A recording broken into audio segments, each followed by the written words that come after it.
Hey guys, tonight we begin with the history of basketball. Let me know in the comments where you're tuning in from and what time it is for you. It's always fascinating to see who's joining us from around the world. Now, dim the lights.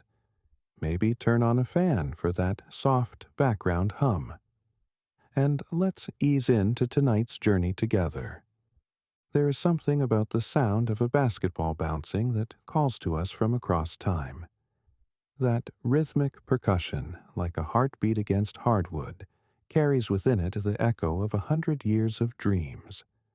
Listen closely, and you can hear it still, the ghost of every dribble that has ever been, every shot that has ever arced through gymnasium air, every whistle that has ever cut through the roar of a crowd lost in the rapture of the game. It is a sound that speaks to something primal within us, something that recognizes in that steady bounce the rhythm of possibility itself. The ball meets the floor with a certainty that suggests order in the universe, with a percussion that marks a time not in minutes or hours but in heartbeats, in the particular cadence of hope made manifest. There is music in that bounce, not the complex harmonies of a symphony, but the simple, profound rhythm of a drum that has been beating since the first human being picked up a spherical object, and wondered what might happen if it were thrown toward a target. The sound carries with it the weight of every gymnasium that has ever echoed with that particular percussion, every playground where dreams have been born and nurtured, every arena where those dreams have either flowered into reality or withered under the harsh light of competition. It is the sound of children discovering what their bodies can do, of teenagers learning that failure is not the end but the beginning, of adults remembering what it felt like to believe that anything was possible. This is the story of basketball, but not as you might expect to hear it. Not as a series of statistics or championships, though those moments sparkle like stars in the constellation of memory. No, this is the story of basketball as it lives in the spaces between the obvious, in the silence before the ball is tipped, in the way light falls across a court at dusk, in the particular quality of hope that settles over an arena when the score is tied, and time is running thin. It is the story of basketball as it exists in the imagination of a child shooting alone in a driveway, counting down from 10 as he or she launches shot after shot toward a rim that seems impossibly high. It is the story as it lives in the memory of an old man watching a game on television, his eyes seeing not just the present action, but the ghost of every game he ever played, every shot he ever took, every moment when the game made him feel more alive than he had thought possible. This is basketball's secret story, not the one written in box scores and record books, but the one written in the hearts and minds of everyone who has ever felt the particular magic that emerges when human beings push themselves to the limits of what is possible, when they discover that those limits are not fixed but fluid, not permanent but provisional, not walls but veils that can be pierced by sufficient will and dedication. We begin, as all stories must, with a single moment that changed everything. But even that moment, that December day in 1891 when James Naismith nailed 2 peach baskets to the elevated track in a YMCA gymnasium in Springfield, Massachusetts, was not really a beginning. It was more like a recognition, the way you might suddenly notice that the tree in your backyard has been growing for years, and only now do you see how tall it has become. Naismith was not thinking about creating a global phenomenon that December day. He was thinking about restless young men, about the particular energy that builds up in human beings when winter confines them indoors, about the need for activity that could channel that energy without destroying the gymnasium. He was thinking practically, solving a problem that had been assigned to him by his superiors, approaching the task with the methodical precision of an educator rather than the grand vision of a revolutionary.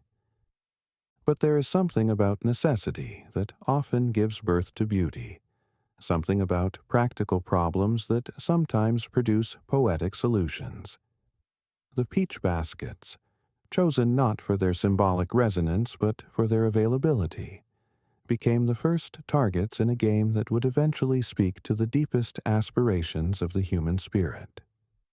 The soccer ball, selected not for its perfect spherical properties, but because it was the right size and weight, became the first vessel for dreams that would span continents and generations. The rules that Naismith wrote that December day were simple, almost primitive in their straightforwardness. 13 basic principles that could be explained in minutes, understood by anyone who had ever thrown a ball toward a target. But within those simple rules lay the seeds of infinite complexity, the foundation for a game that would eventually become as intricate as chess and as beautiful as ballet. The game that would become basketball was born from necessity, from the practical problem of keeping young men active during the harsh New England winter. But necessity, as we know, is often the mother of something far more beautiful than mere utility. Naismith could not have known, as he watched those first tentative shots arc toward those peach baskets, that he was midwifing something that would become a language, a way of speaking that would transcend words, cultures, and continents. Those first games were awkward affairs, more like experiments than competitions. The players were learning not just the rules, but the possibilities, discovering through trial and error what this new game might become. They were writing the first sentences in a language that did not yet exist, creating the initial vocabulary for a form of expression that would eventually speak to millions. The ball moved differently then, with less precision and more uncertainty. The players moved differently too, their bodies still learning the particular choreography that the game would eventually demand. There was tentative quality to those early contests, the hesitant grace of dancers still learning their steps, still discovering how their bodies could move within the new parameters that the game created. But even in that awkwardness, there were glimpses of what was to come. A pass that found its target with unexpected precision. A shot that arced through the air with surprising grace. A defensive play that anticipated the offense with preternatural timing. These moments, scattered like seeds throughout those early games, contained within them the DNA of everything that basketball would eventually become. The early years moved with the particular pace of all new things, slowly, uncertainly, like a child learning to walk. The rules were simple then, almost quaint in their straightforwardness.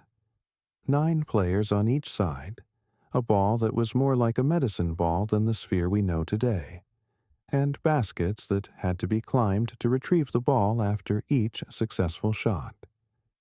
Imagine the quiet satisfaction of that ritual. The game pausing, a player shimmying up a ladder, the ball dropping back into play with a soft thud. There was ceremony in it, a kind of reverence that we have perhaps lost in our rush toward efficiency. Picture those early gymnasiums, with their polished wooden floors that still smelled of varnish and possibility. The windows let in the pale winter light of New England afternoons, casting long shadows across courts that were often little more than makeshift playing areas carved out of spaces designed for other purposes. The walls were close enough to be part of the game, players bouncing off them like pinballs in a machine designed by someone who understood that basketball should be played in intimate spaces, where every move could be witnessed, every effort appreciated. The spectators, when there were spectators, sat on simple wooden benches or stood along the walls, close enough to the action to hear the players breathing, to see the sweat forming on their brows, to feel the particular electricity that emerges when human beings compete at the edge of their abilities. There was no separation between performer and audience, no barrier between the game and those who watched it. Everyone was part of the experience. Everyone was invested in the outcome.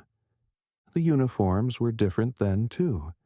Heavy wool that grew heavier with perspiration, long pants that restricted movement, shoes that were more like boots than the specialized footwear that would eventually be developed.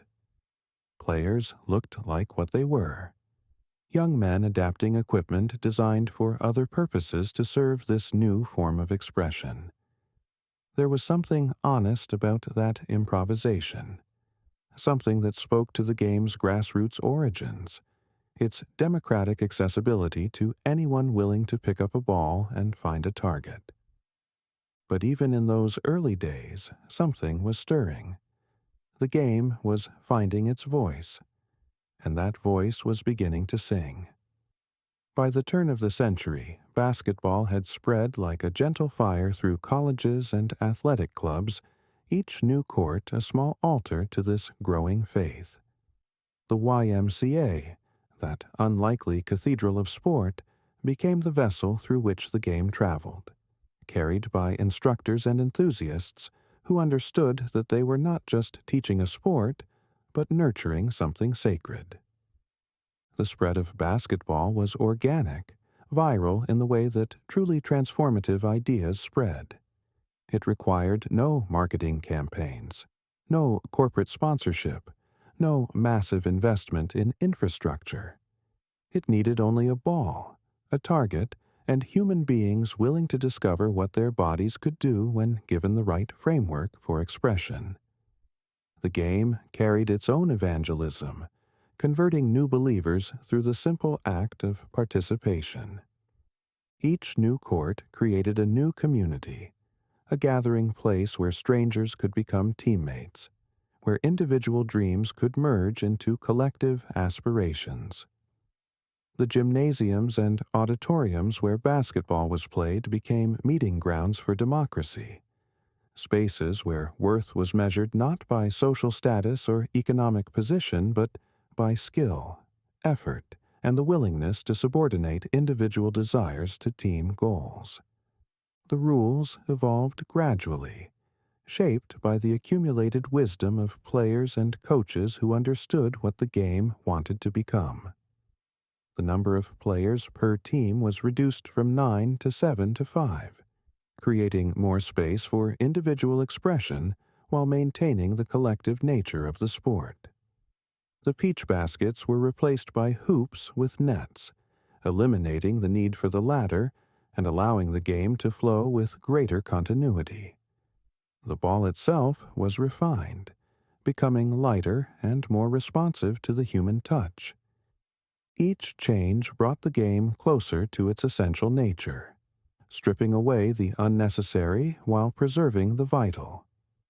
It was a process of discovery as much as invention, of listening to what the game was trying to tell its creators about what it wanted to become. The 20s brought with them a new kind of energy, a jazz-age rhythm that began to infuse the game with something closer to music than mere athletics. Professional leagues began to form and dissolve like smoke rings, each attempt teaching the next something about survival. The original Celtics, the New York Renaissance, the Harlem Globetrotters. These names carry within them the weight of experimentation, the sound of a sport learning to breathe. The 20s were basketball's adolescence, that awkward period when the game was no longer a child but not yet fully mature, when it was discovering what it might become while still learning who it was. The professional leagues that formed during this decade were fragile things, held together more by enthusiasm than by economics, sustained more by love of the game than by realistic business plans. But within that fragility lay a kind of purity that would later be lost as the game became more commercial, more systematic, more concerned with profit than with artistry. The players of the 20s played for very little money, often holding other jobs to support their basketball careers. They played because they loved the game, because they understood that they were part of something important, something that was still becoming what it was meant to be. The courts of the 20s were intimate spaces, converted ballrooms and dance halls where the spectators sat close enough to the action to become part of it. The atmosphere was more like a neighborhood gathering than a commercial entertainment, more like a community celebration than a professional sporting event. There was something democratic about those gatherings, something that spoke to basketball's essential accessibility, its ability to bring people together around a shared appreciation for skill and effort. The games themselves had a different rhythm than what we know today, a more deliberate pace that allowed for individual artistry within the framework of team play. Players had time to think, space to create, opportunities to express their unique understanding of what the game could become. There was room for personality, for individual interpretation of the game's essential themes. But it was the Renaissance, the all-black team that played out of the Renaissance Casino in Harlem, that first showed us what basketball could become when it transcended the boundaries that society tried to place around it. They played with a fluid grace that seemed to bend the very rules of physics, passing the ball with a kind of telepathic precision that suggested they were not 5 individuals, but a single organism, breathing in perfect synchronization. The Renaissance Five, as they came to be known, represented something revolutionary in American sport. A team of African American players who were not just competing but excelling, not just participating but redefining what excellence looked like. They played with a style that was distinctly their own, incorporating elements of individual expression that had been developed on the playgrounds of Harlem into a team concept that was both disciplined and creative. Their games were more than sporting events. They were cultural statements, demonstrations of what was possible when talent was allowed to flourish regardless of the artificial barriers that society tried to impose. They traveled throughout the country, playing in gymnasiums and auditoriums where they were often the first black athletes many spectators had ever seen, carrying with them not just their own dreams, but the hopes of an entire community. The way they moved the ball was like watching water flow, each pass finding its target with the inevitability of gravity, each cut timed with the precision of a Swiss watch. They played with a joy that was infectious, a celebration of human possibility that transcended the specific context of basketball and spoke to universal themes of creativity, cooperation, and the triumph of skill over prejudice. Their influence on the game extended far beyond their win-loss record. They showed other players, black and white, what basketball could become when it was played with complete freedom of expression, when individual creativity was not suppressed but channeled through collective purpose. They were teachers as much as competitors, evangelists for a vision of basketball that was more beautiful, more expressive, more human than what had existed before. The Globetrotters, meanwhile, understood something equally profound, that basketball could be theater, that the court could become a stage for joy. They transformed the game into something approaching poetry, each trick shot and comedic routine a verse in an ongoing song about the pure pleasure of movement. They showed us that excellence and entertainment were not opposites, but partners in an eternal dance. The Harlem Globetrotters began as a serious basketball team, as competitive as any in the country. But they discovered something that changed not just their own trajectory, but the entire understanding of what basketball could be. They discovered that the game contained within it the seeds of pure entertainment, that skill could be expressed not just through winning, but through the sheer joy of playing beautifully. Their ball handling routines were not just tricks, but meditations on possibility, demonstrations of what human hands could do when guided by sufficient practice and imagination. The way they could make the ball seem to dance, to respond to their will as if it were an extension of their bodies, reminded audiences that basketball was not just about putting the ball in the basket, but about the relationship between human beings and the tools they used to express themselves. Their comedy was not separate from their basketball skill, but grew out of it, emerging from such complete mastery of the game's fundamentals that they could afford to play with them, to bend them in directions that served entertainment as well as competition.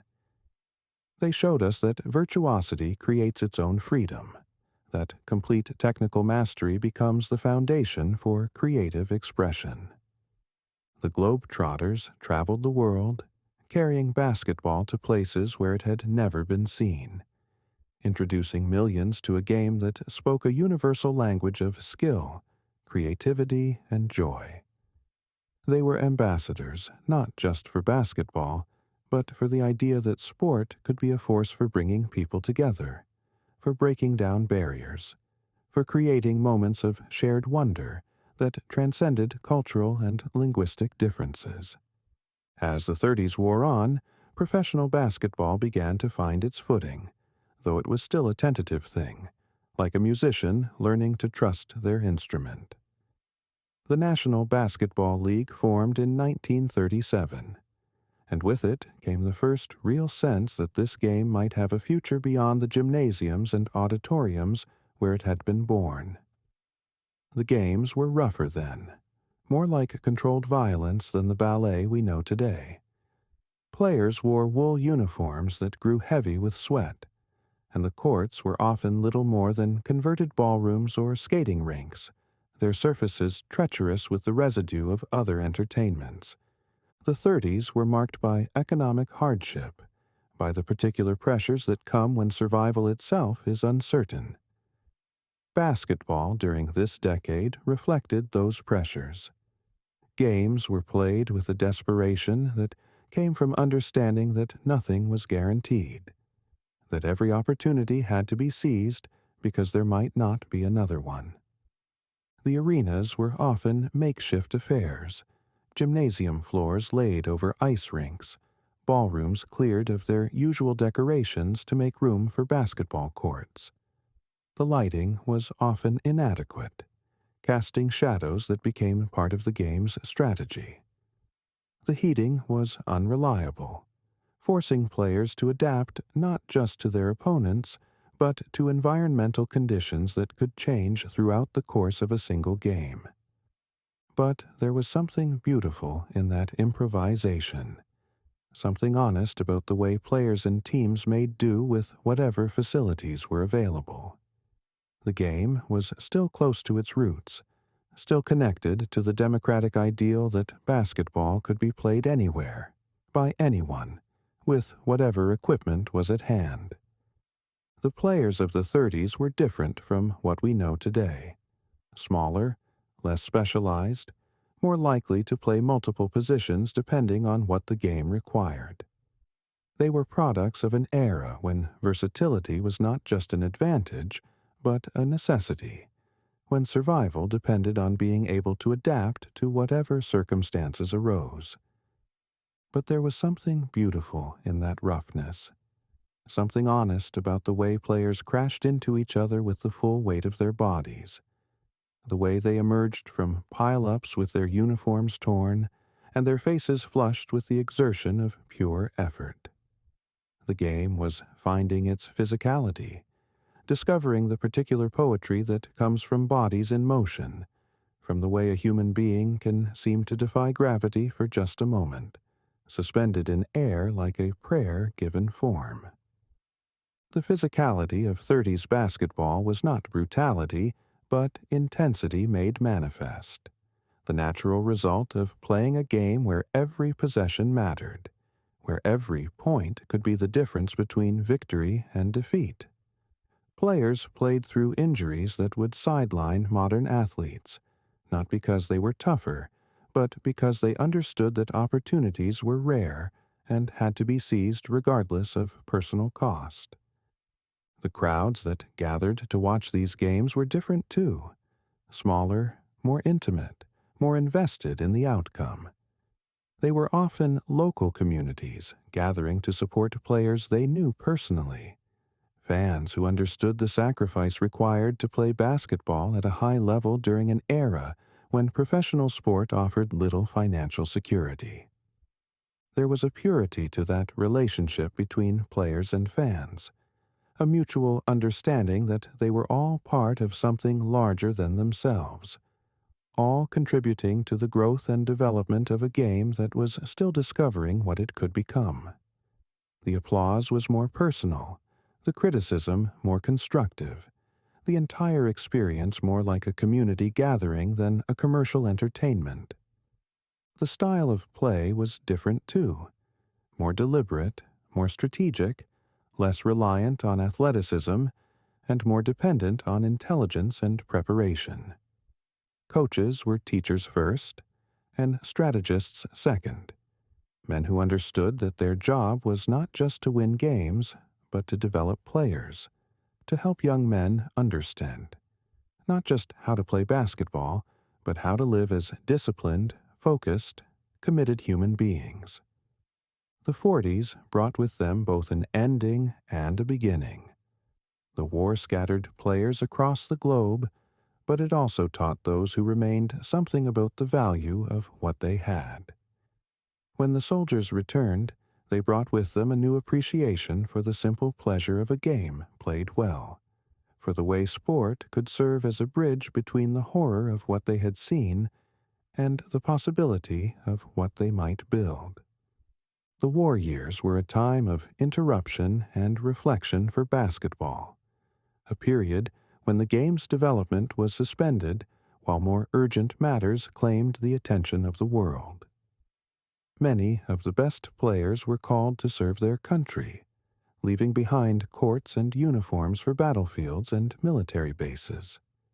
Those who remained played a different kind of basketball, one marked by the absence of friends and teammates who might never return. But the war also demonstrated basketball's universality, its ability to create moments of normalcy and joy even in the most abnormal and joyless circumstances. American soldiers played basketball on makeshift courts in Europe and the Pacific, sharing the game with allies and introducing it to populations who had never seen it before. The game became a form of diplomacy, a way of creating connections across cultural and linguistic barriers. When the soldiers returned, they brought with them stories of basketball played in impossible circumstances, on aircraft carriers, in bombed-out gymnasiums, on courts marked out in the mud of military bases. These stories reminded everyone who heard them that basketball was not just a game, but a human necessity, something that people would recreate wherever they found themselves, regardless of conditions. The veterans who returned to basketball brought with them a different perspective on what the game meant, what it could offer, what it was worth. They had seen enough of death and destruction to appreciate the simple beauty of a game that celebrated life, skill, and the human capacity for excellence. Their appreciation was deeper, their commitment more profound, their understanding of basketball's true value more complete. It was in this spirit that the Basketball Association of America was formed in 1946, and with it came the first real sense that professional basketball might become something more than a curiosity. The early years were difficult. Attendance was sparse, money was tight, and the game itself was still finding its voice. but there was something in the air, a sense that change was coming, that the pieces were beginning to align for something magnificent. The formation of the BAA was not just a business decision, but a statement of faith in basketball's future. A declaration that the game had evolved to the point where it could support professional leagues, professional careers, professional dreams. The men who founded the league were mostly arena owners, looking for additional entertainment to fill their venues. But they were also visionaries who understood that basketball possessed something special, something that could capture the public imagination if properly presented. The early BAA games were tentative affairs, played in arenas that were often too large for the intimate crowds that basketball attracted. The players were still learning how to be professionals, still discovering what it meant to make a living playing a game they loved. Many continued to hold other jobs, treating basketball as a part-time profession rather than a full-time commitment.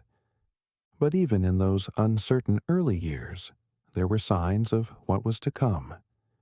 Games that captured the public imagination, players who demonstrated the kind of skill and charisma that could make basketball a spectator sport, moments of excellence that suggested the game was ready to step onto a larger stage. The atmosphere in those early BAA arenas was different from what we know today, more intimate, more experimental, more uncertain. The fans who attended were pioneers as much as spectators, people who were willing to invest their time and attention in something that had not yet proven itself, but showed promise of becoming something special. The merger with the National Basketball League in 1949 created the National Basketball Association. And with that name came a kind of legitimacy that the game had never quite possessed before. The NBA, even now, those three letters carry within them the weight of dreams, the promise of excellence, the suggestion that within the boundaries of a basketball court, miracles might occur. The merger was more than an administrative convenience. It was the moment when basketball announced its intention to become a major American sport, to claim its place alongside baseball and football in the national consciousness. The new league represented the best teams and players from both predecessor organizations, creating a concentration of talent that had never existed before in professional basketball. The early NBA was still finding its identity, still discovering what professional basketball could become when properly organized and promoted. The teams were concentrated primarily in the Northeast and Midwest, reflecting the game's geographical origins while pointing toward its eventual national expansion. The style of play was more methodical than what we know today, more focused on team play and fundamental execution than on individual brilliance. But within that methodical approach lay the seeds of something beautiful, a vision of basketball as a team sport in the truest sense, where individual talent served collective purpose, where the sum was always greater than the parts.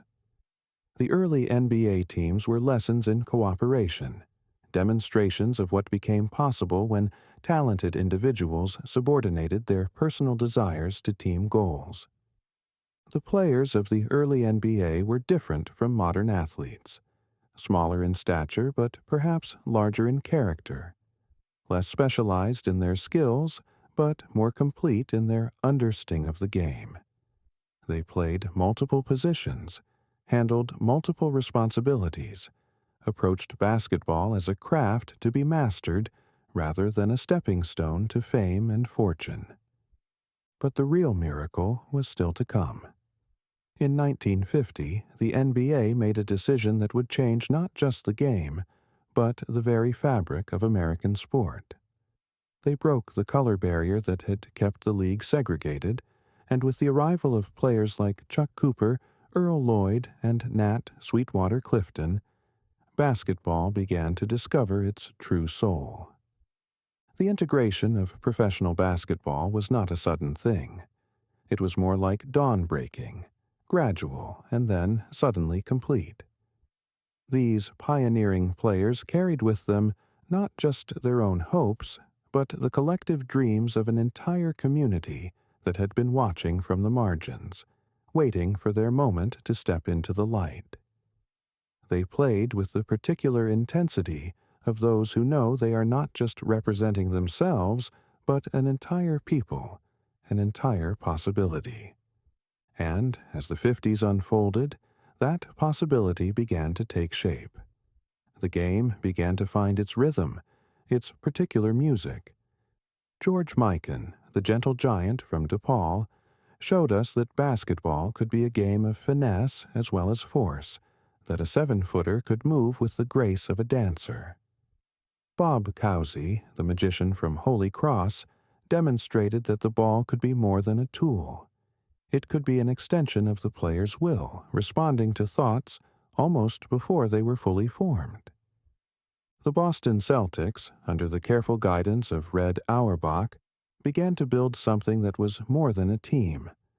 They were constructing a philosophy, a way of understanding basketball that prioritized the collective over the individual, the pass over the shot, the assist over the score. They understood that basketball, at its highest level, was not about 5 players playing together, but about 5 players becoming one, breathing in perfect unison, moving with the fluid grace of a single organism. Their rivalry with the Minneapolis Lakers, led by the towering presence of George Mikan, gave the young league its first real narrative, its first sense of dramatic tension. These were not just games, but chapters in an ongoing story about excellence, about the way competition could elevate everyone involved. When the Lakers moved to Los Angeles in 1960, they carried with them not just a franchise, but a piece of basketball's soul, planting the seeds of what would become one of the game's most storied dynasties.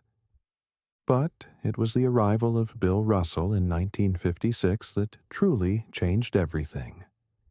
Here was a player who understood that basketball was not just about scoring, but about preventing the other team from scoring, that defense could be as beautiful as offense, that the blocked shot could be as thrilling as the made basket.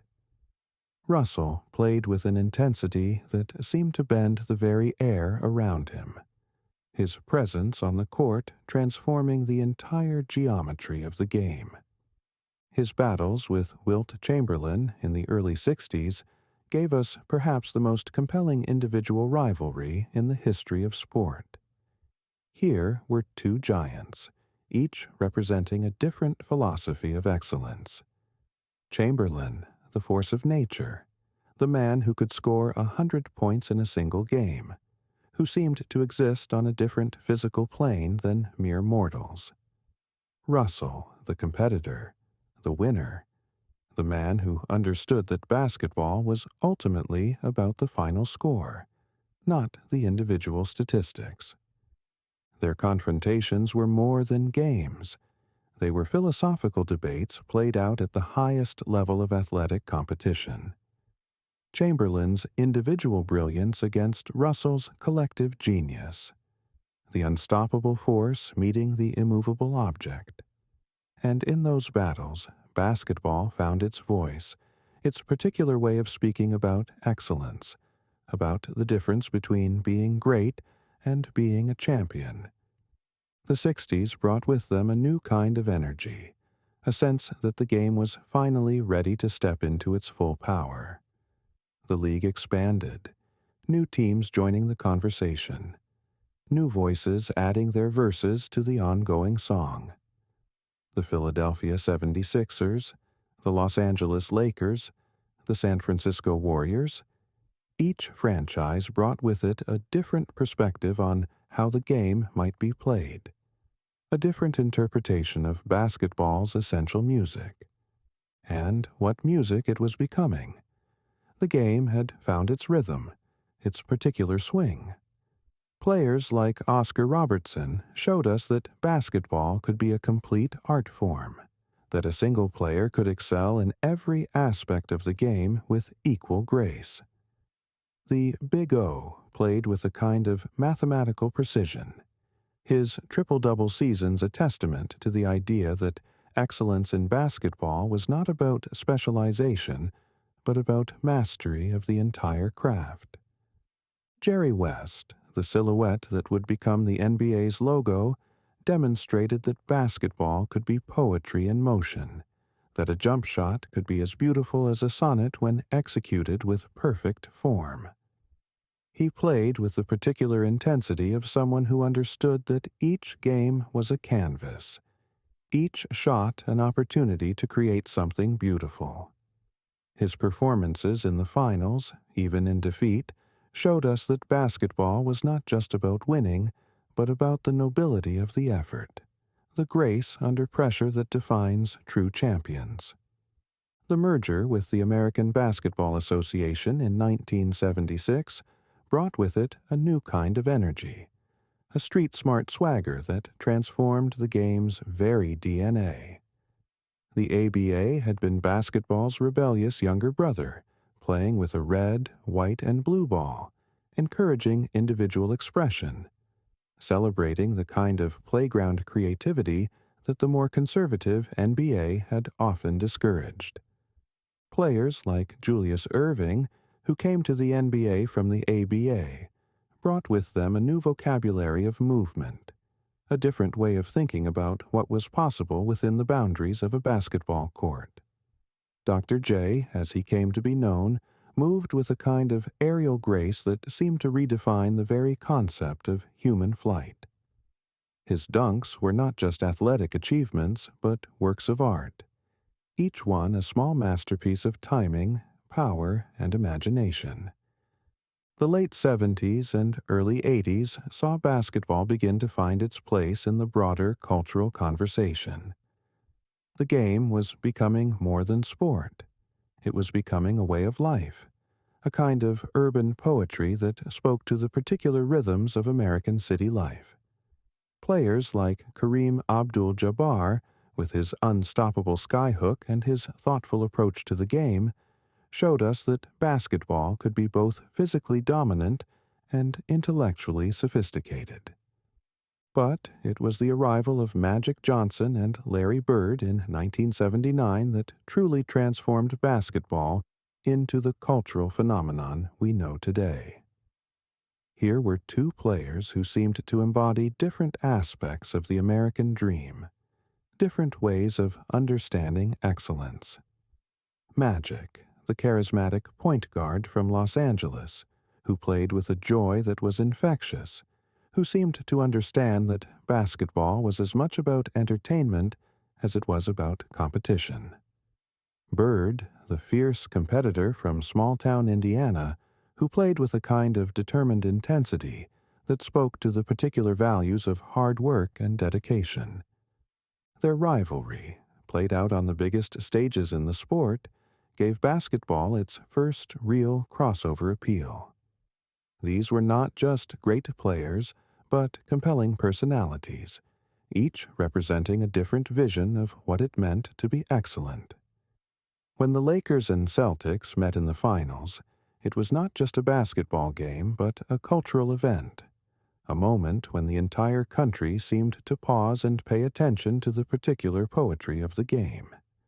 Magic Johnson played basketball the way jazz musicians play music, with improvisation, with spontaneity, with a sense that the most beautiful moments come not from following the script, but from departing from it at exactly the right moment.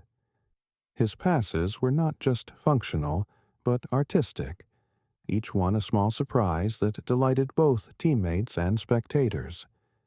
He understood that basketball was a collaborative art form, that the assist could be as beautiful as the score, that making others look good was itself a form of excellence. Larry Bird, by contrast, played with the methodical precision of a master craftsman. Every shot was calculated, every movement deliberate. He possessed what can only be called basketball intelligence, the ability to see the game not just as it was, but as it was about to become. His shooting stroke was a thing of beauty, mechanically perfect, repeatable under any amount of pressure. But more than that, he played with a kind of fierce competitiveness that elevated everyone around him, demanding excellence not just from himself, but from every player who shared the court with him. The 80s also brought us the Philadelphia 76ers of 1983, a team that played with a kind of relentless energy that seemed to embody the spirit of their city. Led by Julius Erving and Moses Malone, they were a team that understood that basketball was not just about individual talent, but about collective will, about the way a group of players could become something greater than the sum of their parts. But perhaps no team of that era better embodied the evolution of basketball than the Detroit Pistons of the late 80s. The Bad Boys, as they came to be known, played with a physical intensity that harkened back to the game's rougher origins, while maintaining the skill and sophistication that had become the sport's modern hallmark. They understood that basketball was not just about finesse, but about toughness, not just about individual brilliance, but about collective determination. Their battles with the Boston Celtics and later the Chicago Bulls created some of the most memorable moments in basketball history. These were not just games, but wars, each possession contested with the intensity of something far more important than sport. They showed us that basketball could be beautiful and brutal simultaneously, that the game's poetry emerged not in spite of its physicality, but because of it. And then came Michael Jordan. If basketball had been searching for its Shakespeare, its Mozart, its perfect expression of what the game could become, it found him in a young man from North Carolina who seemed to understand that basketball was not just about what was possible, but about what was impossible, and then making it possible anyway. Jordan's arrival in Chicago in 1984 marked the beginning of basketball's golden age, though it would take several years for that golden age to fully reveal itself. In those early seasons, Jordan was a phenomenon, a player who seemed to exist in a different dimension than his contemporaries. He moved with a kind of liquid grace that made the impossible look effortless, that transformed the basketball court into a theater of dreams. His dunks were not just athletic achievements, but works of art, each one a small symphony of power and grace. The way he seemed to hang in the air, suspended between earth and sky, defying not just gravity, but the very notion of human limitation. His tongue wagging as he drove to the basket, his eyes focused with the intensity of someone who understood that each moment was an opportunity to create something beautiful. But Jordan's true genius was not just his individual brilliance, but his ability to make his teammates better, to elevate the entire team through the sheer force of his will. The Chicago Bulls of the 90s became more than a basketball team. They became a kind of cultural phenomenon, a representation of what was possible when talent met opportunity, when individual brilliance served collective excellence. The first championship in 1991 was not just a victory, but a vindication. Proof that Jordan's individual brilliance could translate into team success. The image of him collapsing into the arms of his teammates after the final buzzer, tears streaming down his face, showed us that basketball was not just about winning, but about the emotional journey that winning required. The 6 championships that followed were not just repeats but variations on a theme, each one exploring a different aspect of what it meant to be excellent. The 1992 team, perhaps the greatest in basketball history, played with a kind of ruthless efficiency that seemed to redefine the very concept of dominance. They understood that basketball was not just about beating the other team, but about demonstrating the difference between good and great, between talented and transcendent. The brief retirement and return, the second three-peat, the way Jordan seemed to will himself and his teammates to victory through sheer force of determination. These moments became part of basketball's mythology, stories that would be told and retold, each telling revealing new layers of meaning. But even as Jordan was redefining what was possible for an individual player, the game itself was evolving in other directions. The arrival of players like Hakeem Olajuwon, who brought to the center position a kind of fluid grace that had previously been reserved for guards, showed us that basketball positions were becoming more fluid, more interchangeable.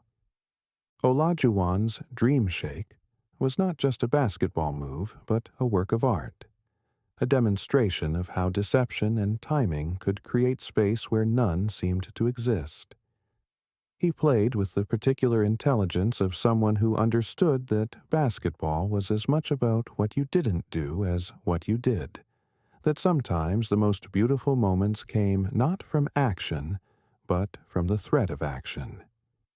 The Houston Rockets championships in 1994 and 1995, won during Jordan's temporary retirement, showed us that basketball excellence could take many forms, that there was not just one way to be great. They played with a kind of methodical precision that was different from the Bulls' explosive energy, but equally effective, equally beautiful in its own way. As the 90s progressed, basketball began to take on a more global character.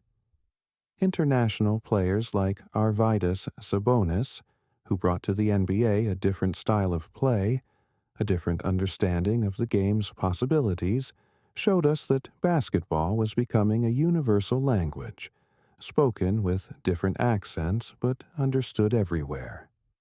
The arrival of players like Tim Duncan, who played with a kind of understated excellence that was easy to overlook but impossible to ignore, demonstrated that basketball greatness could be quiet as well as loud, that the game's poetry could be written in whispers as well as shouts.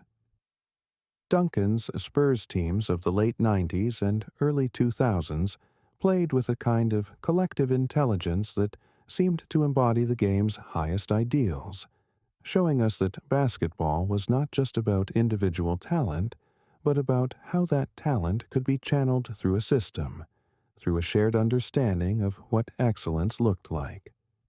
The turn of the millennium brought with it new challenges and new opportunities. The rise of the Los Angeles Lakers, led by the dynamic duo of Kobe Bryant and Shaquille O'Neal, gave us perhaps the most compelling study in contrasts in basketball history. Here was O'Neal, the irresistible force, playing with a kind of physical dominance that seemed to bend the very laws of physics. And here was Bryant, the perfectionist, playing with a kind of methodical precision that seemed to leave nothing to chance. Their partnership, though ultimately fractured by the particular pressures that come with shared greatness, produced some of the most memorable basketball of the modern era. They showed us that basketball could accommodate different styles of excellence, that the game was big enough for multiple interpretations of what it meant to be great. Bryant's evolution from a young player trying to emulate Michael Jordan to a mature artist who found his own voice was one of the most compelling narratives in basketball history. His Mamba mentality became more than just a playing style. It became a philosophy, a way of understanding that excellence was not just about talent, but about the relentless pursuit of perfection, about the willingness to outwork everyone else in the gymnasium. The early 2000s also brought us the San Antonio Spurs dynasty, a team that seemed to embody everything that was beautiful about basketball played at its highest level. Led by Tim Duncan, Tony Parker, and Manu Ginobili, they played with a kind of collective intelligence that seemed to transcend individual talent. They understood that basketball was not just about having the best players, but about having the best team. About creating a system where each player's strengths were maximized and their weaknesses minimized. Their style of play was not always the most exciting to watch, but it was profoundly beautiful in its efficiency, its intelligence, its understanding of what basketball could become when played by players who truly understood the game. They showed us that basketball excellence could be quiet and methodical, that the game's poetry could be written in fundamental movements executed with perfect precision. The arrival of LeBron James in 2003 marked the beginning of a new era, though it would take several years for that era to fully reveal itself. Here was a player who seemed to combine the best aspects of everyone who had come before him. Magic's vision, Bird's intelligence, Jordan's competitiveness, all wrapped up in a physical package that seemed designed specifically for basketball excellence. James's early years in Cleveland were marked by individual brilliance and team disappointment, a reminder that basketball was not just about individual talent, but about finding the right combination of players, the right system, the right moment. His decision to leave Cleveland for Miami in 2010 was controversial, but it was also necessary. A recognition that sometimes excellence requires difficult choices, that the path to greatness is not always straight. The Miami Heat teams of the early 2000s, featuring James, Dwyane Wade, and Chris Bosh, played with a kind of athletic intelligence that seemed to redefine what was possible in basketball. They understood that the game was becoming more positionless, more fluid, that the traditional boundaries between guards, forwards, and centers were becoming less relevant. Their style of play was not just effective, but beautiful, a demonstration of how modern basketball could be played when skill and athleticism were combined with high-level basketball intelligence. They showed us that basketball was continuing to evolve, that the game's future lay not in rigid positions but in versatile players who could adapt to whatever the game required. The return to Cleveland and the 2016 championship was perhaps the most emotionally resonant moment in modern basketball history. Here was a player who had been vilified for leaving, returning to fulfill a promise he had made to his home city. The way the Cavaliers came back from a 3-1 deficit against the Golden State Warriors was not just a basketball accomplishment, but a testament to the power of belief, of refusing to accept that something was impossible just because it seemed impossible. That championship was about more than basketball.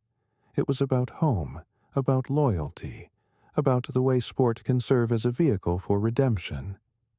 The image of James collapsing on the court after the final buzzer, overwhelmed by the magnitude of what he had just accomplished, reminded us that basketball was not just about the game, but about the dreams that the game carried, the hopes that it represented.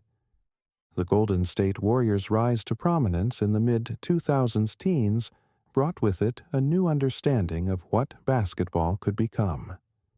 Led by Stephen Curry, who transformed the three-point shot from a tactical option into a strategic weapon, they played with a kind of offensive creativity that seemed to redefine the very geometry of the game. Curry's shooting ability was not just a skill, but a superpower, the ability to score from distances that had previously been considered impossible. His range extended the boundaries of what was possible in basketball, forcing defenses to guard him from the moment he crossed half court. But more than that, he played with a kind of joy that was infectious, a reminder that basketball was not just about winning, but about the pure pleasure of the game played well. The Warriors' style of play was not just effective, but revolutionary. a demonstration of how basketball could be played when skill and intelligence were combined with a willingness to challenge traditional assumptions about what was possible. They showed us that basketball was still evolving, that the game's future lay not in doing things the way they had always been done, but in imagining new possibilities. Their rivalry with LeBron James and the Cavaliers gave us some of the most compelling basketball of the modern era. These were not just games, but cultural events, moments when the entire basketball world seemed to pause and pay attention. The way these two great teams pushed each other to new heights reminded us that basketball was not just about individual excellence, but about how that excellence could be elevated through competition. The arrival of Kevin Durant in Golden State in 2016 was controversial, but it also created perhaps the most talented team in basketball history. Here was a collection of players who seemed to represent the very best of what modern basketball could offer: skill, intelligence, versatility, and the ability to adapt to whatever the game required. Their style of play was not just dominant, but beautiful, a demonstration of how basketball could be played when talent and intelligence were combined with a shared understanding of excellence. They showed us that basketball was capable of reaching new heights, that the game's ceiling was higher than we had previously imagined. As we moved into the late 2010s and early 2020s, basketball continued to evolve. The rise of players like Giannis Antetokounmpo, who brought to the game a kind of physical versatility that seemed to transcend traditional positions, showed us that basketball was becoming increasingly positionless, increasingly fluid. Antetokounmpo's evolution from a raw teenager from Greece to one of the game's most dominant players was one of the most compelling stories in recent basketball history. His ability to play multiple positions, to guard multiple positions, to create offense from anywhere on the court represented the future of basketball. Versatile, athletic, intelligent players who could adapt to whatever the game required. The Milwaukee Bucks' championship in 2021 was not just a basketball accomplishment, but a testament to the power of patience, of building something slowly and carefully, rather than trying to shortcut the process. The way Antetokounmpo played through injury in the finals, the way he elevated his teammates through his own excellence, reminded us that basketball was still at its core, about the same things it had always been about: effort, determination, and the willingness to sacrifice for something greater than yourself. The pandemic years brought with them new challenges and new perspectives. Playing in empty arenas, dealing with health protocols, adapting to constantly changing circumstances. These challenges reminded us that basketball was not just about the game, but about the community that the game created, the connections that it fostered between players and fans. The 2020 championship, won by the Lakers in the NBA bubble, was perhaps the most unusual in basketball history. But it was also a reminder that basketball could adapt, that the game was resilient enough to survive even the most challenging circumstances. The way the players came together, the way they used their platform to address social issues, reminded us that basketball was not just entertainment, but a force for positive change in the world. As we look toward the future, basketball continues to evolve.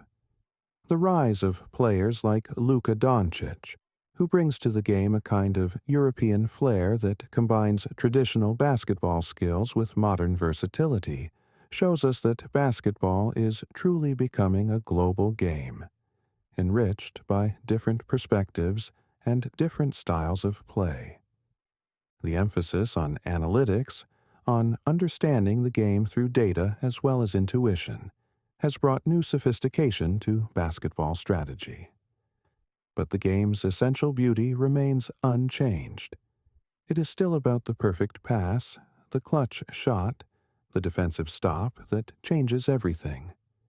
It is still about the way five players can become one, breathing in perfect synchronization, moving with the fluid grace of a single organism.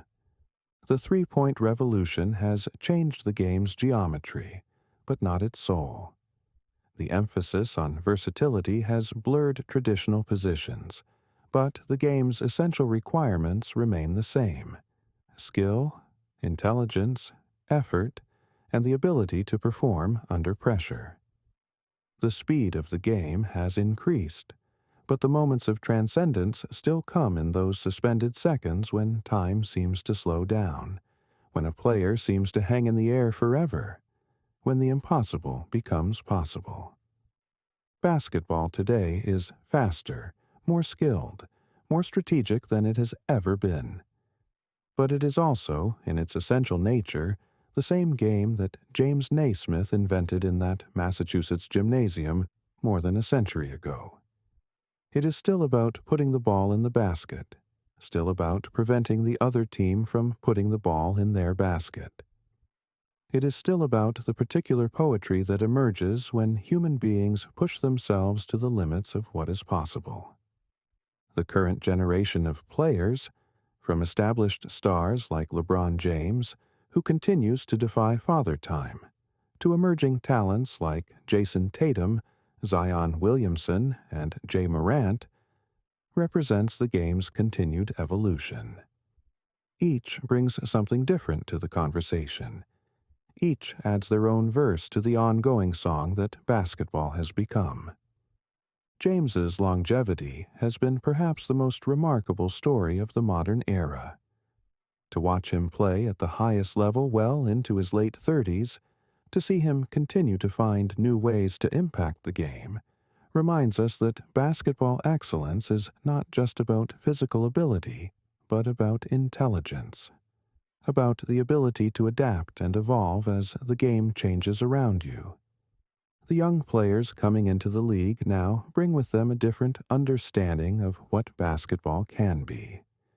They have grown up watching the game's evolution, learning from the greatest players in history, understanding that they are part of a continuum that stretches back to those first games in Massachusetts gymnasiums, and forward to possibilities we can barely imagine.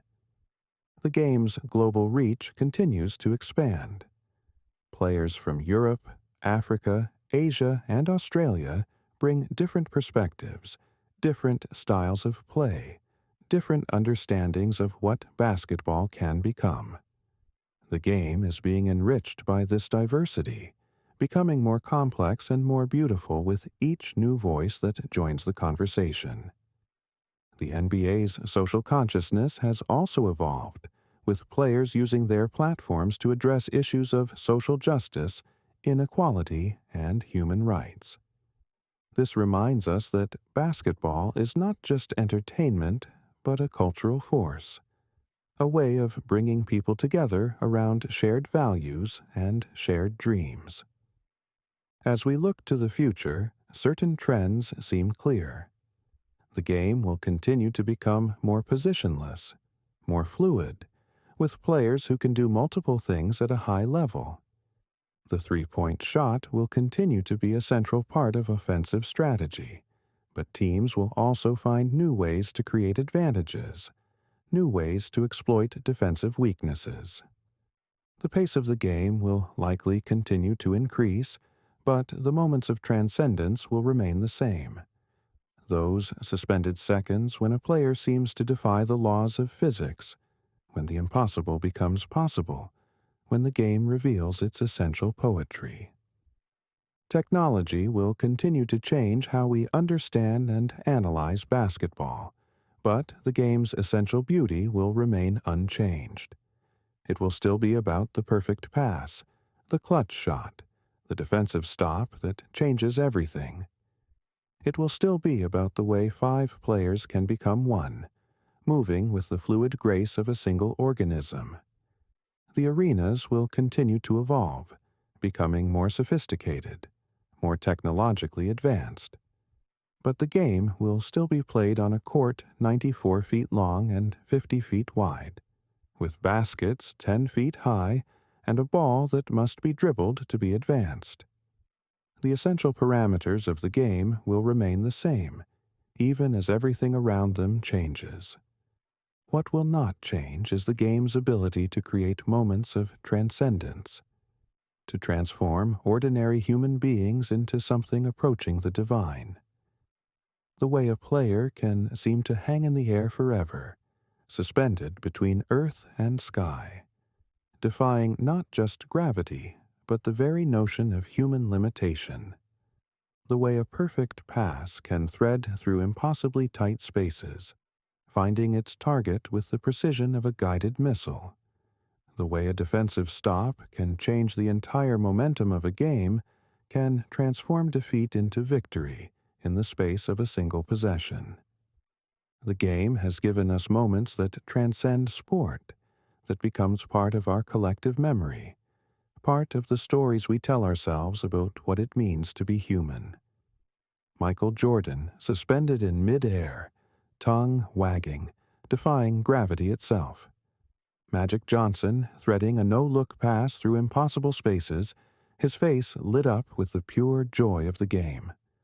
Larry Bird, calling his shot, and then making it, his confidence so complete that failure seemed impossible.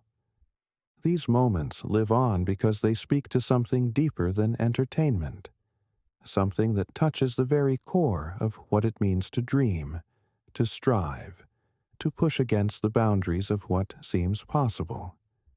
They remind us that excellence is not just about being better than others, but about being better than we thought we could be, about discovering reservoirs of ability we didn't know we possessed. The game has also given us stories of redemption, of second chances, of the way sport can serve as a vehicle for transformation. Players who overcame poverty, who battled through injury, who refused to let circumstances define their destiny. These stories remind us that basketball is not just about the physically gifted, but about the mentally tough. Not just about those who start with advantages, but about those who create their own opportunities. Consider the journey of players like Allen Iverson, who brought to the game a kind of fearless intensity that seemed to transcend his physical limitations. At barely 6 feet tall, he played with the heart of a giant, refusing to be intimidated by players who towered over him. His crossover dribble was not just a basketball move, but a work of art, a demonstration of how deception and timing could create advantages where none seemed to exist. Iverson's style of play was controversial, but it was also revolutionary. He showed us that basketball could be played with a kind of individual flair that had previously been discouraged, that the game was big enough to accommodate different styles of excellence. His influence can be seen in the way modern players approach the game, with a creativity and self-expression that honors the game's streetball origins while respecting its professional demands.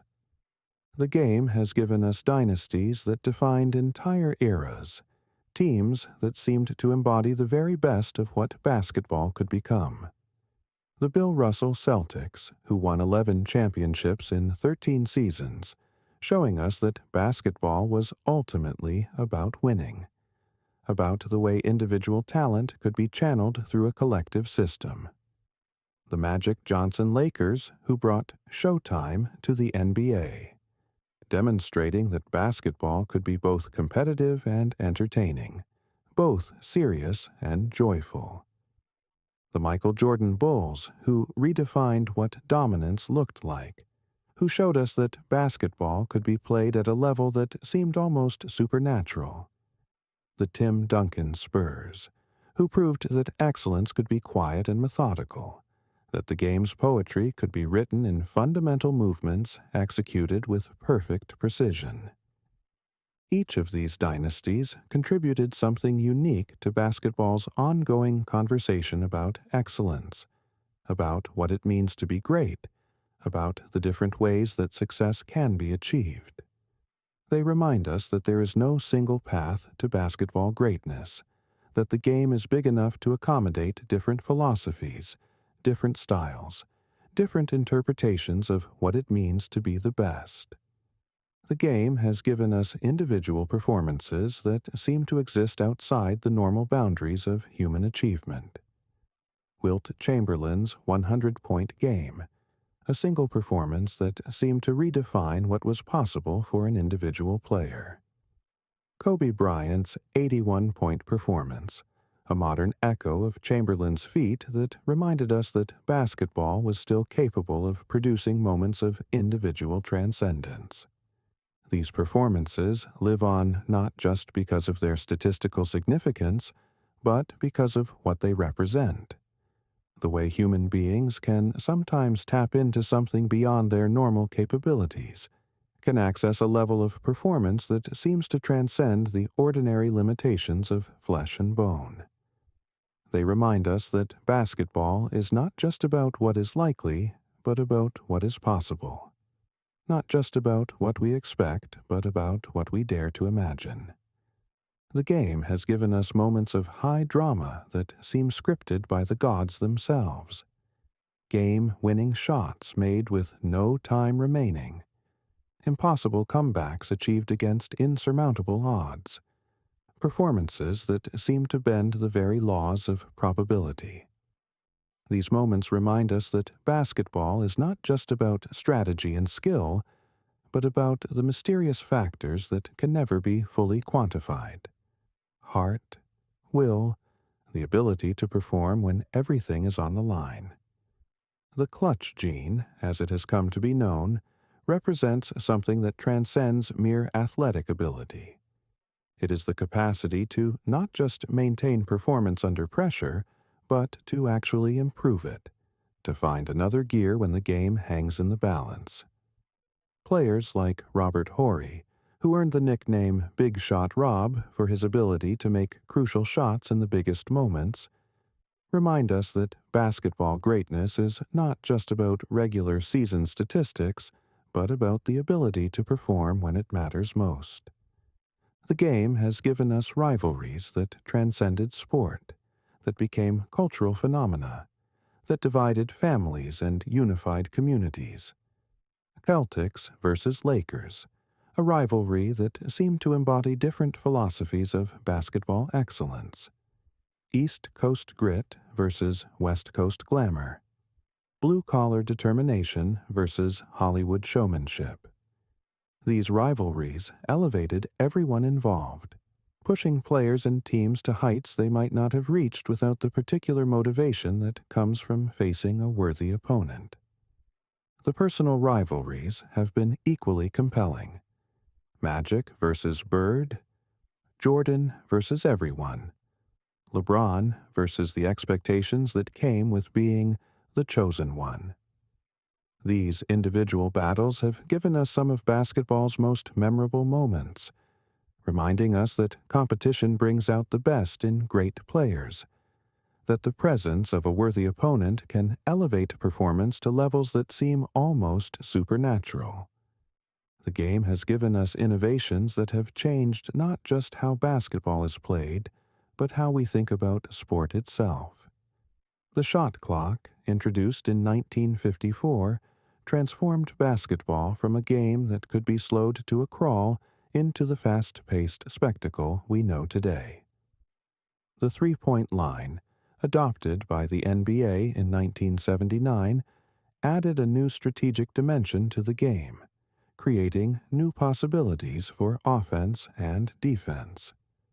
More recently, the analytics revolution has changed how we understand basketball performance, how we evaluate players, how we think about strategy. The recognition that not all shots are created equal, that efficiency matters as much as volume, that the traditional statistics don't tell the complete story. These insights have transformed how the game is played and understood. But even as basketball has become more sophisticated, more strategic, more analytically driven, its essential beauty remains unchanged. it is still about the perfect pass, the clutch shot, the defensive stop that changes everything. It is still about the way five players can become one, breathing in perfect synchronization, moving with the fluid grace of a single organism. The game has given us coaches who were more than strategists, who were philosophers, teachers, leaders who understood that basketball was not just about X's and O's, but about human nature, about motivation, about the way individuals could be molded into a collective unit. John Wooden, whose pyramid of success became a template for excellence in any field. Red Auerbach, who understood that basketball was as much about psychology as it was about strategy. Phil Jackson, who brought Zen principles to basketball, who understood that the game's highest levels required not just physical and mental preparation, but spiritual preparation as well. Greg Popovich, who has shown that basketball excellence can be sustained over decades, that the game's highest levels require not just talent, but culture, not just skill, but character. These coaches remind us that basketball is not just about the players on the court, but about the wisdom that guides them, the philosophy that shapes them, the culture that sustains them. They show us that the game's beauty emerges not just from individual brilliance, but from the way that brilliance can be channeled through a system, through a shared understanding of what excellence looks like. The game has given us moments of pure beauty that seem to exist outside the normal boundaries of competition. A perfect no-look pass that finds its target with impossible precision. A defensive play that seems to anticipate the offense before it develops. A shot that seems to hang in the air forever before finding its mark with the soft touch of a whispered prayer. These moments remind us that basketball, at its highest levels, transcends sport and becomes art. They show us that the game is capable of producing moments of transcendence that speak to something deeper than competition, something that touches the very essence of what it means to be human, to strive, to dream, to push against the boundaries of what seems possible. The game has given us a language that transcends words, a way of communicating that is understood across cultures, across generations, across the artificial boundaries that too often divide us. A perfectly executed pick and roll speaks the same language whether it's performed in New York or in Belgrade, in Los Angeles or in Manila. The joy of a made shot, the frustration of a missed opportunity, the collective celebration of a team victory. These emotions are universal, understood by anyone who has ever held a basketball. This universality is perhaps basketball's greatest gift, its most profound contribution to human culture. It has given us a way of connecting that transcends the differences that might otherwise divide us, a shared language that speaks to our common humanity, our shared dreams, our collective desire to witness and participate in moments of transcendence. The game has given us heroes who were more than athletes, who became symbols of possibility, representatives of what could be achieved through dedication, hard work, and an unwillingness to accept limitations. These heroes have inspired generations of young people to pick up a basketball, to step onto a court, to dare to dream that they might someday touch the kind of greatness they have witnessed. But perhaps more importantly, basketball has given us heroes who were flawed, who made mistakes, who struggled with the same challenges that face all human beings. These heroes remind us that greatness is not about perfection, but about the ability to overcome imperfection, to rise above our limitations, to find a way to excellence despite the obstacles that stand in our way. The game has given us a stage where character is revealed, where the true nature of individuals and teams is exposed under the pressure of competition. It has shown us that talent without character is insufficient, that skill without heart is empty, that individual brilliance without collective commitment is ultimately hollow. We have seen players who seemed to have everything: talent, opportunity, support, but who failed to achieve their potential because they lacked the character that greatness requires. We have also seen players who seemed to have limited talent, but who achieved extraordinary things through determination, hard work, and an unwillingness to accept defeat. These stories remind us that basketball is not just about physical ability, but about the intangible qualities that separate the good from the great, the talented from the transcendent. They show us that the game's highest levels require not just skill, but character, not just talent, but heart, not just ability, but the willingness to sacrifice for something greater than oneself.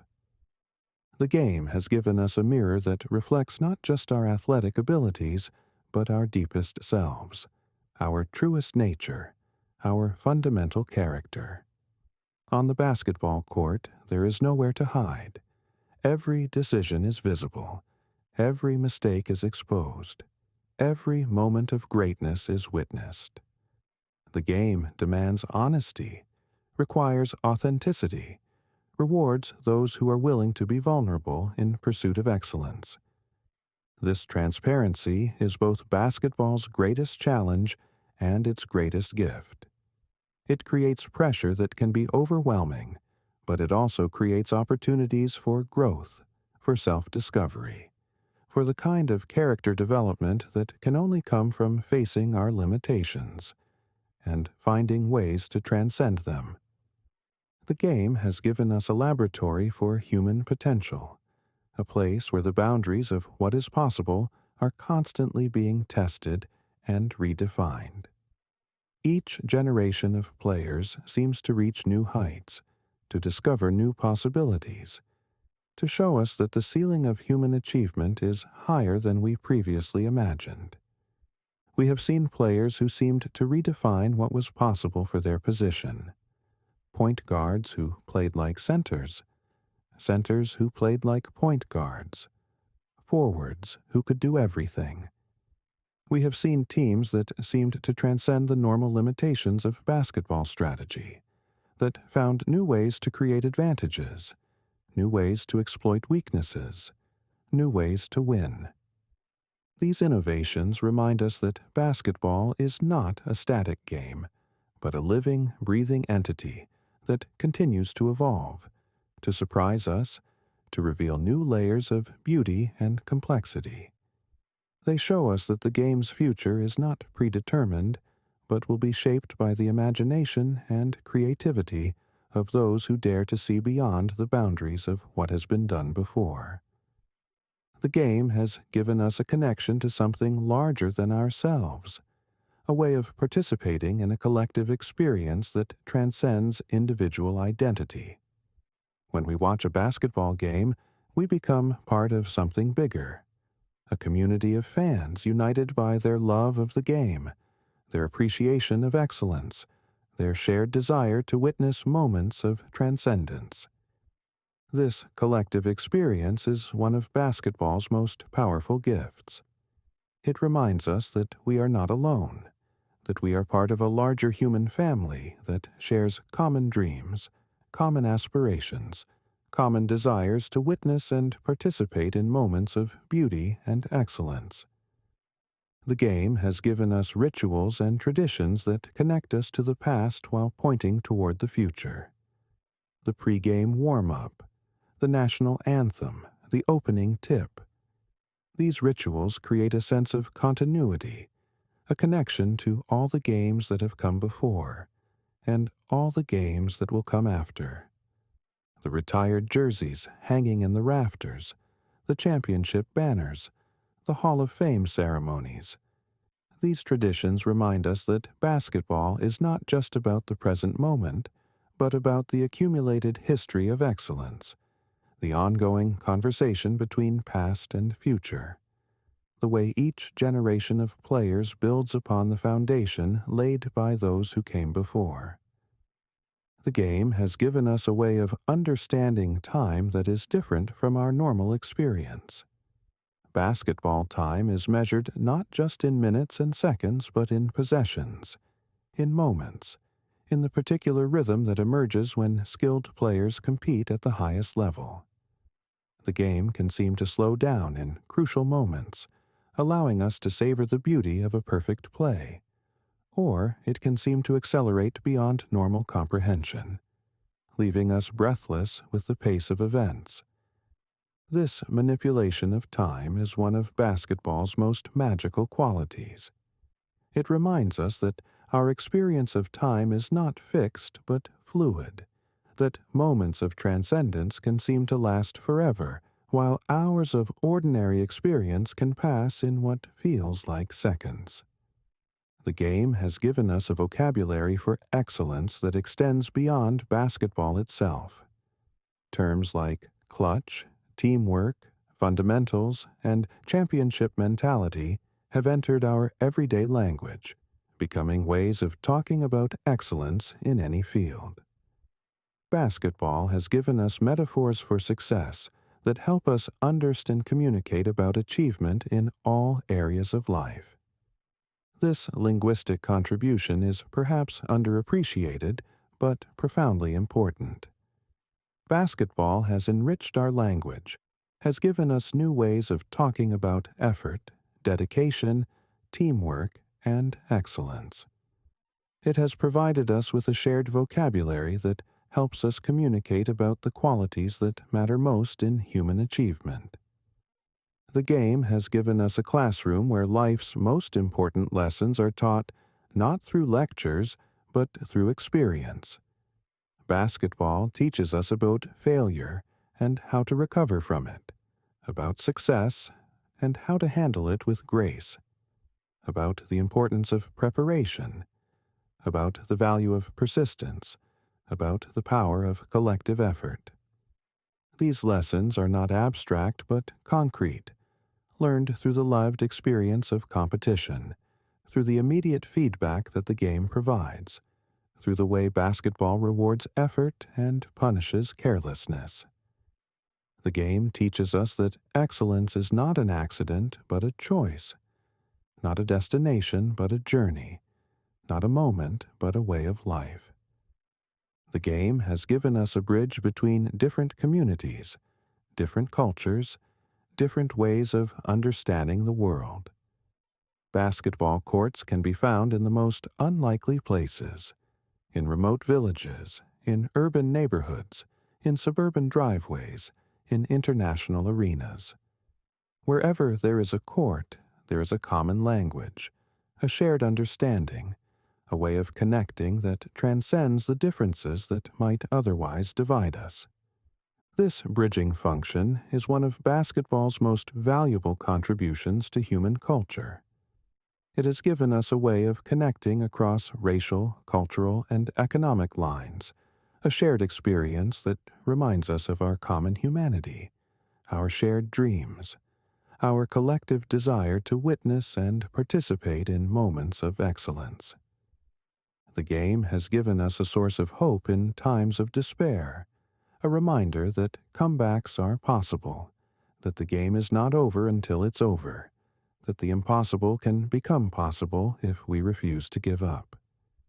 Basketball is full of stories of teams that seemed defeated but found a way to victory, of players who seemed finished but discovered new reservoirs of strength. These stories of resilience and redemption remind us that basketball is not just about winning and losing, but about the qualities that make victory possible. Persistence, determination, the refusal to accept defeat, the ability to find hope in the darkest moments. The game has given us a way of celebrating human achievement that is both competitive and collaborative, both individual and collective. Basketball rewards individual excellence while demanding collective effort, celebrates personal achievement while requiring team success. It has shown us that the highest levels of achievement come not from choosing between individual and team goals, but from finding ways to serve both simultaneously. This balance between individual and collective achievement is one of basketball's most profound lessons.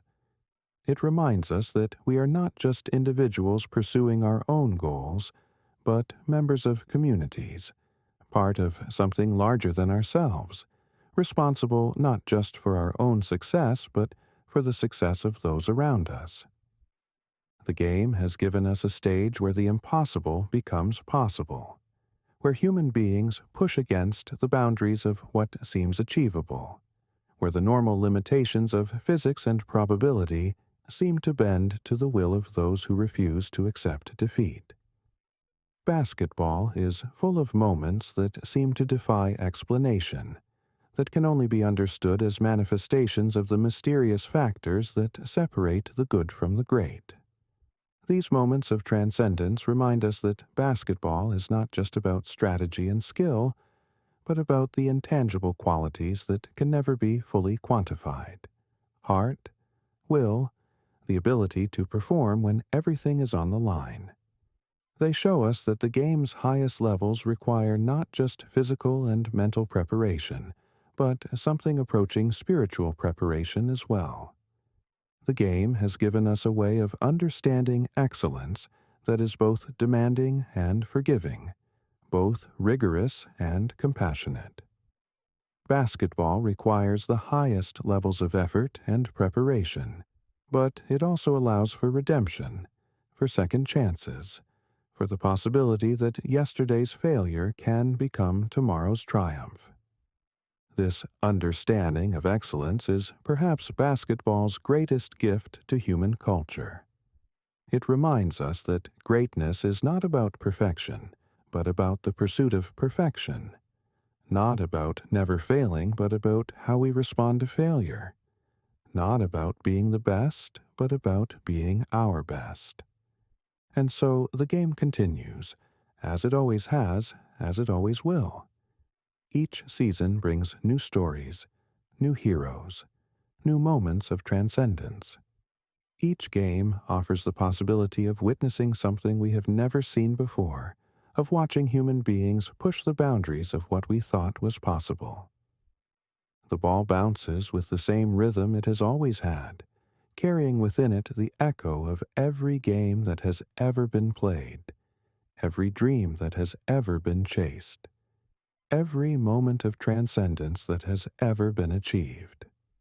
And in that rhythm, we hear the voice of the game itself, speaking to us in its own particular language about excellence, about effort, about the beauty that emerges when human beings dare to dream beyond the boundaries of what seems possible. This is basketball's gift to us, not just entertainment, not just competition, but a way of understanding what it means to be human, to strive, to dream, to push against the limitations that the world tries to place upon us. It is a game that reminds us that the impossible is just another word for what we haven't accomplished yet, that excellence is not a destination but a journey, that the most beautiful moments come not from avoiding failure, but from rising above it. The game goes on, beautiful and eternal, changing and changeless, a conversation between possibility and impossibility that continues to produce moments of transcendence, moments that remind us why we fell in love with this game in the first place. And in that ongoing conversation, we find not just sport, but art, not just competition, but poetry, not just entertainment, but a mirror that reflects the very best of what we can become. In the end, this is what basketball offers us: a glimpse into the sublime, a reminder that human beings are capable of extraordinary things, a language that speaks to the deepest parts of our souls about effort, dedication, and the particular beauty that emerges when we dare to dream beyond the boundaries of what seems reasonable. The game will continue to evolve, continue to surprise us, continue to reveal new layers of beauty and complexity. But at its core, it will remain what it has always been, a game about putting the ball in the basket, about the poetry that emerges when skill meets will, about the way human beings can touch something approaching the divine when they refuse to accept the limitations that others try to place upon them. And in that refusal, in that determination to push beyond the boundaries of what seems possible, we find basketball's truest gift. The reminder that we are capable of more than we know, that excellence is within our reach if we are willing to pursue it with the dedication it requires, that the impossible is just another word for what we haven't accomplished yet. This is the story of basketball, but it is also the story of human potential, of what becomes possible when we dare to dream, when we refuse to accept limitations, when we commit ourselves to the pursuit of excellence. It is a story that continues to unfold, season after season, game after game, possession after possession, reminding us that the most beautiful moments in life come not from avoiding challenges, but from meeting them head on.